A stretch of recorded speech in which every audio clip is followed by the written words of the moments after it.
શ્રી ગણેશાય નમઃ. મિત્રો, આપ જોઈ રહ્યા છો યુટ્યુબ આપણી ચેનલ આવો સત્સંગમાં આપ સૌનું સ્વાગત છે. મિત્રો, આજે આ વિડીયોમાં આપણે સાંભળવાના છીએ અષાઢ માસના કૃષ્ણ પક્ષની સર્વે મનોકામના પૂર્ણ કરનાર, ભગવાન નારાયણની કૃપા પ્રાપ્ત કરાવનાર, અશ્વમેઘ યજ્ઞનું પુણ્ય આપનાર કામિકા એકાદશીની વ્રત કથા, મહિમા, મુહૂર્ત, પૂજન વિધિ તથા આજના ખાસ ઉપાય. જો આપને આ વિડીયો પસંદ આવે તો લાઈક કરજો, શેર કરજો. આપ આ ચેનલ પહેલી વખત જોઈ રહ્યા છો તો સબસ્ક્રાઈબ કરી લેજો, જેથી આવનાર નવા વિડીયોની માહિતી આપ સુધી તુરંત પહોંચી શકે. ધન્યવાદ.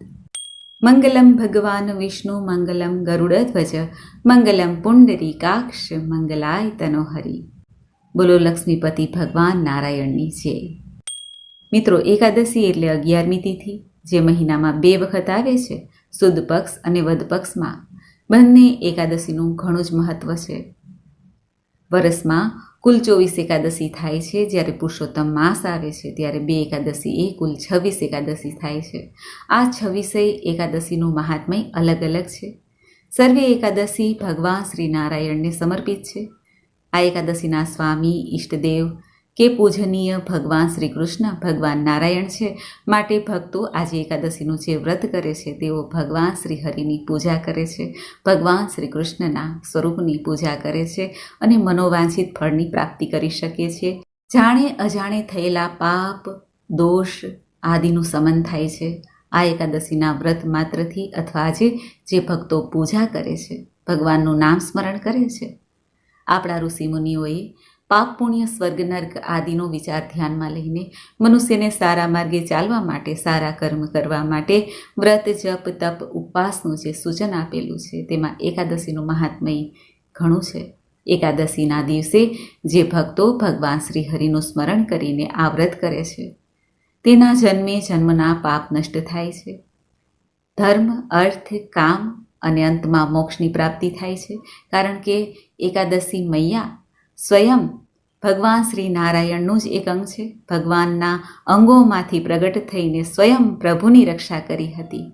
એટલા માટે આ એકાદશીની તિથિને ઋષિ મુનિઓએ ઘણી શુભ અને મંગલકારી માનેલી છે. આજે જે ભક્તો ભગવાન શ્રી નારાયણને તુલસી દલ સમર્પિત કરે છે તેમના પણ પાપ નષ્ટ થાય છે, એવું મહાત્મ્ય છે. સૌપ્રથમ જાણી લઈએ કે આ એકાદશીની તિથિ ક્યારે આરંભ થાય છે, પારણ ક્યારે કરવું. અષાઢ માસના કૃષ્ણ પક્ષની એકાદશી તારીખ 8 અને 9 ઓગસ્ટ 2026 વહેલી સવારે 3:30 એટલે કે પરોઢિયે, બ્રહ્મ મુહૂર્ત પણ કહી શકાય, ત્યારે આરંભ થાય છે.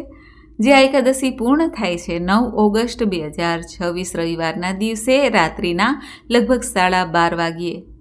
આખો દિવસ એકાદશી રહે છે. તારીખ 9 ઓગસ્ટ 2026 આ દિવસે જ વ્રત રખાશે અને આ એકાદશીના પારણ તારીખ 10 ઓગસ્ટ 2026 વહેલી સવારે લગભગ 6 વાગ્યાથી લઈને 8:30 વાગ્યા સુધીમાં કરવાના રહેશે. આ એકાદશીના દિવસે સર્વાર્થ સિદ્ધિ યોગ પણ બનવા જઈ રહ્યો છે, જે સિદ્ધિ આપનાર છે. ભગવાન વિષ્ણુની પૂજા કરીને દાન પુણ્ય કરવાથી શુભ ફળની પ્રાપ્તિ થાય છે. હવે આપણે જાણી લઈએ કે એકાદશીના દિવસે ભગવાનની પૂજા વિધિ કેવી રીતે કરવી. આ એકાદશીના દિવસે જે ભક્તો વ્રત રાખવા માંગે છે તેઓ 3 પ્રકારે વ્રત કરી શકે છે. એક તો નરણા કોઠે, એક છે ઉપવાસ કરીને ચા, દૂધ, કોફી, ફલ ફલાદી લઈને, અને એક છે એક ટાઈમ ભોજન લઈને, સાત્વિક ભોજન લઈને. જે ભક્તોનું શરીર સાથ ન આપતું હોય, એકાદશીનું વ્રત કરવાની ઈચ્છા હોય અને અત્યારે સમય પણ દોડધામ ભરેલો છે, ત્યારે એક ટાઈમ ભોજન લઈને પણ એકાદશીનું વ્રત કરી શકાય છે. એકાદશીના દિવસે સવારે વહેલા ઉઠીને સ્નાનાદિથી પરવારીને શુદ્ધ વસ્ત્ર ધારણ કરવા અને વ્રતનો સંકલ્પ કરવો કે એકાદશીનું વ્રત આપણે કઈ રીતે કરવા માંગીએ છીએ. આ એકાદશીનું વ્રત એક જ દિવસનું હોય છે. બીજા દિવસે સવારે પારણ કરવાના હોય છે, અર્થાત જે આપણે સંકલ્પ કર્યો છે તેને છોડવાને તે પારણ કહેવાય છે. એકાદશીના દિવસે ભગવાન નારાયણનું જે કોઈ આપણા ઘરના મંદિરમાં સ્વરૂપ હોય, ભગવાન શ્રી કૃષ્ણ છે, રામજી છે અને સ્વામિનારાયણ ભગવાન છે, તેમની પૂજા થાય છે ધૂપ, દીપ, નૈવેદ્ય, તુલસીદલ આદિથી. અને મૂર્તિ હોય તો સાદા જળથી, પંચામૃતથી, ફરી સાદા જળથી અથવા ગંગા જળથી સ્નાન કરાવાય છે. અને ચિત્રજી હોય તો સાફ વસ્ત્રથી સાફ કરીને પણ શૃંગાર કરી શકાય છે. ચિત્રજીમાં પણ આ રીતે પૂજન થઈ જાય પછી વ્રતકથા સંભળાય છે, આરતી કરાય છે, વિષ્ણુ સહસ્ત્ર નામ પાઠ કે ગીતાજીનો પાઠ કરી શકાય છે, સાંભળી શકાય છે. તુલસીજીની સામે દીપદાન કરવું સવાર સાંજ, અને પીપળાના વૃક્ષનું પૂજન પણ થાય છે જેથી પિતરોને મોક્ષ મળે. આ ઉપરાંત ગાય માતાની સેવા કરવી, પશુ પક્ષી આદિને દાણા ચણની વ્યવસ્થા કરવી, જરૂરિયાતમંદને દાન પુણ્ય કરવું. જ્યારે એકાદશીના પારણ કરીએ ત્યારે બ્રાહ્મણોને દાન દક્ષિણા આપી શકાય છે અથવા પશુ પક્ષીની સેવા કરવી. જે આપણાથી થાય આપણી શક્તિ અનુસાર દાન પુણ્ય કરવું અને એકાદશીના વ્રતને સંપન્ન કરવું. આ ચાતુર્માસ દરમિયાન આવતી કામિકા એકાદશી છે. જે ભક્તો ચાતુર્માસના ઉપવાસ કે એકટાણા કરે છે તેઓને તો આ વ્રત આવી જ જશે, પરંતુ જે ભક્તો ચાતુર્માસની આ એકાદશી વ્રત કરે છે તેને પણ ચાતુર્માસનું પુણ્ય પ્રાપ્ત થઈ જાય છે. જે 4 માસ સુધી જે પણ એકાદશી આવે છે અથવા તો મહિનામાં 2 એકાદશી આવે છે અને વર્ષની કુલ 24 એકાદશી થાય છે. જ્યારે પુરુષોત્તમ માસ આવે છે 2 એકાદશી એ કુલ 26 એકાદશી થાય છે. જો આપણે 26 એકાદશી ન કરી શકીએ તો દેવ સઈની એકાદશી અને દેવ ઉઠની એકાદશી કરી શકીએ છીએ, અથવા તો ચાતુર્માસ દરમિયાન જેટલી પણ એકાદશી આવે છે મહિનાની 2 એકાદશી એ પ્રમાણે પણ વ્રત કરવાથી ચાતુર્માસનું ફળ પ્રાપ્ત થઈ જાય છે. આ એકાદશીના દિવસે ભગવાનનું સ્મરણ પૂજન કરવાથી મનની શુદ્ધિ થાય છે, દાન કરવાથી તનની શુદ્ધિ થાય છે, અને આપણા હાથે અર્થાત આપણા શરીરથી જે પ્રભુની સેવા કરીએ છીએ, જે આપણે શુભ કર્મ કરીએ છીએ તેનાથી તનની શુદ્ધિ થાય છે. આમ એકાદશીનું વ્રત તે પુણ્ય આપનાર છે, મોક્ષ આપનાર છે. આ એકાદશીના દિવસે જે કંઈ આપણે કર્મ કરીએ તે શુદ્ધ ભાવથી કરીએ, કોઈના દબાણમાં આવીને દાન પુણ્ય ન કરીએ. જે કાંઈ આપણે કર્મ કરીશું તે ફળ આપણે ભોગવવાનું છે, આજે નહીં તો કાલે. માટે જે કોઈ દોષ કર્મ છે, પાપ કર્મ છે તેનાથી સાવધાન થઈને આપણી આત્માનું કલ્યાણ કરવા માટેનો આ અવસર છે. એકાદશીનું વ્રત જે ભગવાન લક્ષ્મી નારાયણ દેવને સમર્પિત છે. આ એકાદશીના દિવસે ભગવાન કામનાથ મહાદેવની પૂજા થાય છે. ભગવાન મહાદેવના શિવાલયમાં જઈને ગંગાજલ છે, કાચું દૂધ છે, બિલ્વપત્ર છે, વિવિધ પુષ્પો, ફળો, ધૂપ, દીપ, નૈવેદ્ય આદિથી પૂજન કરીને શ્રી રામ નામનું રટણ કરવાથી ભગવાન મહાદેવ અત્યંત પ્રસન્ન થાય છે, ભક્તોની તમામ મનોકામના પૂર્ણ કરે છે. અને આ ચાતુર્માસ દરમિયાન આ એકાદશી અત્યંત પુણ્ય આપનાર હોય માટે એકાદશીનું વ્રત થાય કે ન થાય, આપણા શરીરને ધ્યાનમાં લઈને જ વ્રતનો સંકલ્પ કરવો, જેથી શરીરને કષ્ટ ન થાય. કારણ કે શરીર સાધનરૂપ છે અને આપણા મનની ભાવના, મંત્ર જાપ, પ્રભુની મનથી સેવા તે સાધ્ય છે. માટે સાધન સરખું રાખવું એટલે કે શરીર સરખું રાખવું તે આપણી ફરજ છે. તે પ્રમાણે જ વ્રત કરવું. વ્રત ન થાય તો કોઈ દોષ લાગતો નથી. મનની ભાવના શુદ્ધ રાખવી, કોઈની નિંદા કુથલી ન કરવી અને ગુસ્સો ન કરવો, કોઈનું અપમાન ન કરવું, કોઈના જીવનમાં આડું ન આવવું અને સત્યના માર્ગ ઉપર ચાલવું. આ રીતે આપણે આપણું જીવન કૃતાર્થ કરી શકીએ છીએ. એકાદશીનું વ્રત એવું છે કે જે બહેનો માસિક ધર્મમાં હોય કે ઘરમાં સૂતક હોય, કોઈનું જન્મ મૃત્યુ હોય તો પણ એકાદશીનું વ્રત થઈ શકે છે.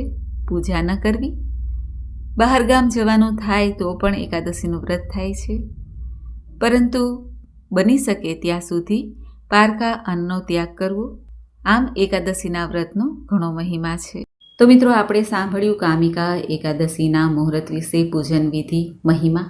હવે આપણે સાંભળીએ આ એકાદશીના વ્રતની કથા. ભગવાન શ્રી કૃષ્ણએ સ્વયં ધર્મરાજ યુધિષ્ઠિરને આ એકાદશીના મહાત્મ્યની કથા સંભળાવેલી છે, તે આપણે સાંભળીએ. બોલો રાધાવર ભગવાન શ્રી કૃષ્ણની જય. એક વખત ધર્મરાજ યુધિષ્ઠિરે ભગવાન શ્રી કૃષ્ણને કહ્યું, હે ભગવાન, મેં દેવસઈની એકાદશીનું વર્ણન સાંભળ્યું. હવે તમે મને અષાઢ માસના કૃષ્ણ પક્ષની એકાદશીની કથા સંભળાવો. તેનું નામ શું છે, તેની વિધિ કઈ છે તથા તેમાં કયા દેવતાની પૂજા થાય છે? ભગવાન શ્રી કૃષ્ણ યુધિષ્ઠિર રાજાના પ્રશ્નને સાંભળીને કહે છે, હે રાજન, આ એકાદશીની કથા હું કહું છું તે તમે ધ્યાનપૂર્વક સાંભળો. આ એકાદશીને કામિકા એકાદશીના નામે ઓળખાય છે. આ જ એકાદશીની કથા પરમપિતા બ્રહ્માજીએ નારદજીને કહી સંભળાવી હતી. તે હું તમને કહું છું. નારદજીએ પરમપિતાને પૂછ્યું, હે પિતામહ, આજે મારે અષાઢ માસના કૃષ્ણ પક્ષની કથા સાંભળવાની ઈચ્છા છે. તેથી તમે હવે એકાદશીની વ્રતકથા વિધિ સહિત સંભળાવો. ત્યારે પિતામહ નારદજીના વચન સાંભળીને બોલ્યા, હે નારદજી, તમે મને અત્યંત સુંદર પ્રશ્ન કર્યો છે. તમે ધ્યાનથી સાંભળો. અષાઢ માસના કૃષ્ણ પક્ષની એકાદશીનું નામ કામિકા છે. આ એકાદશીની કથા સાંભળવા માત્રથી જ બાજપેયી યજ્ઞનું ફળ મળે છે. કામિકા એકાદશીના વ્રતમાં શંખ, ચક્ર, ગદા, પદ્મ ધારણ કરેલા ભગવાન વિષ્ણુની પૂજા થાય છે. જે મનુષ્ય આ એકાદશીનું ધૂપ, દીપ, નૈવેદ્ય આદિથી ભગવાન નારાયણની પૂજા કરે છે તેમને ગંગા સ્નાનના ફળથી પણ મોટું ફળ પ્રાપ્ત થાય છે. સૂર્ય ચંદ્રગ્રહણમાં કેદાર અને કુરુક્ષેત્રમાં સ્નાન કરવાથી જે પુણ્ય મળે છે તે પુણ્ય ભગવાન વિષ્ણુની ભક્તિપૂર્વક પૂજા કરવા માત્રથી જ મળી જાય છે. શ્રી વિષ્ણુ ભગવાનની પૂજાનું ફળ સમુદ્ર અને વન સહિત પૃથ્વી દાન કરવાથી અને સિંહ રાશિમાં ગોદાવરી નદીમાં સ્નાન કરવાના ફળથી પણ વધુ થાય છે. વ્યતિપાતમાં ગંડકી નદીમાં સ્નાન કરવાથી જે ફળ મળે છે તે ફળ ભગવાનની પૂજા કરવાથી મળે છે. તે ફળ ભગવાનની પૂજાના ફળથી વધુ છે તેમ કહી શકાય. ભગવાનની પૂજાનું ફળ અષાઢ માસના કૃષ્ણ પક્ષની એકાદશીના ફળના બરાબર છે.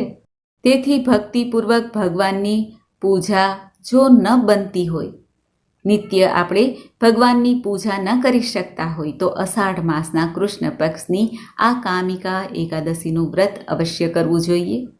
જે ઉત્તમ દ્વિજ અષાઢ માસના કૃષ્ણ પક્ષની કામિકા એકાદશીનું વ્રત કરે છે તથા વિષ્ણુ ભગવાનની પૂજા કરે છે તેમાં સમસ્ત દેવ, નાગ, કિન્નર, પિતૃ આદિની પૂજા થાય છે.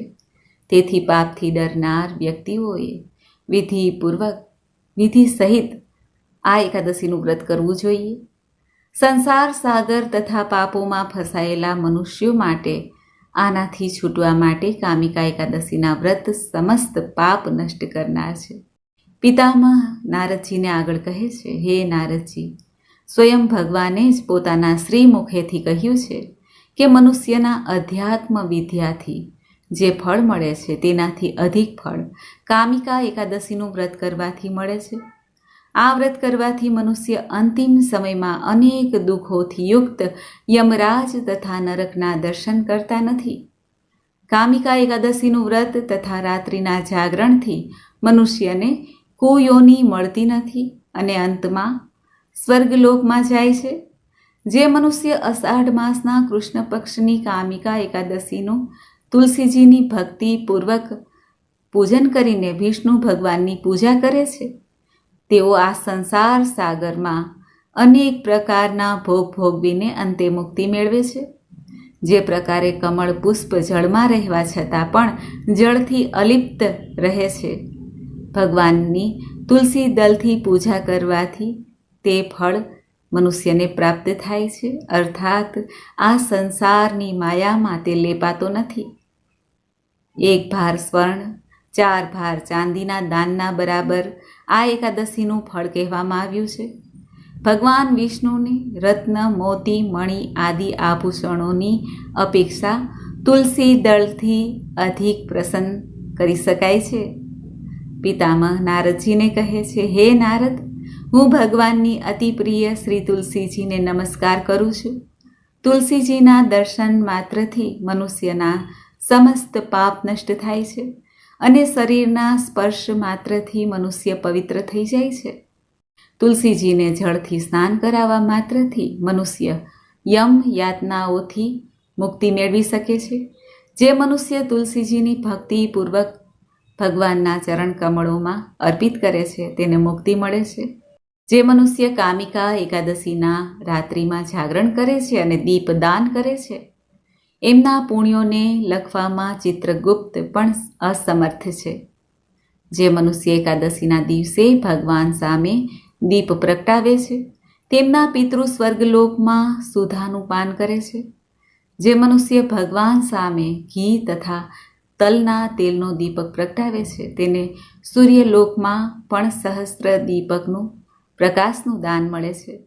તેથી પ્રત્યેક મનુષ્યએ આ એકાદશીનું વ્રત અવશ્ય કરવું જોઈએ. ભગવાન શ્રી કૃષ્ણ યુધિષ્ઠિરને કહે છે, હે રાજન, મેં તમારી પાસે કામિકા એકાદશીના મહિમાની કથા સંભળાવી. આ એકાદશીનું વ્રત અવશ્ય કરવું, કારણ કે આ એકાદશી સર્વ પાપોને હરનાર છે, બ્રહ્મ હત્યાનો નાશ કરનાર છે, ગર્ભ હત્યાને મટાડનાર છે, મોટા પુણ્યને આપનારી છે અને સ્વર્ગમાં પહોંચાડનારી છે. જે મનુષ્ય આ એકાદશીનું મહાત્મય શ્રદ્ધાથી સાંભળે છે, તે સર્વ પાપમાંથી મુક્ત થઈને અંતે વૈકુંઠમાં જાય છે. એવી રીતે બ્રહ્મ વેતર્ત પુરાણમાં અષાઢ માસના કૃષ્ણ પક્ષની કામિકા એકાદશીનું મહાત્મ્ય કહેલું છે. બોલો ભગવાન લક્ષ્મીપતિ નારાયણની જય. તો મિત્રો, આપણે સાંભળી કામિકા એકાદશીની વ્રતકથા, મહિમા, મુહૂર્ત, પૂજન વિધિ. મને આશા છે કે આપને આ વિડીયો જરૂર પસંદ આવ્યો હશે. આજના દિવસે ભગવાનના મંત્ર જાપ કરવાનો પણ મહિમા છે. હરે રામ, રામ રામ, હરે હરે, હરે કૃષ્ણ, કૃષ્ણ કૃષ્ણ, હરે હરે. બોલો ભગવાન શ્રી કૃષ્ણની જય, લક્ષ્મીપતિ નારાયણની જય. મિત્રો, મને સાંભળવા માટે ધન્યવાદ. આપ સૌને મારા જય શ્રી કૃષ્ણ.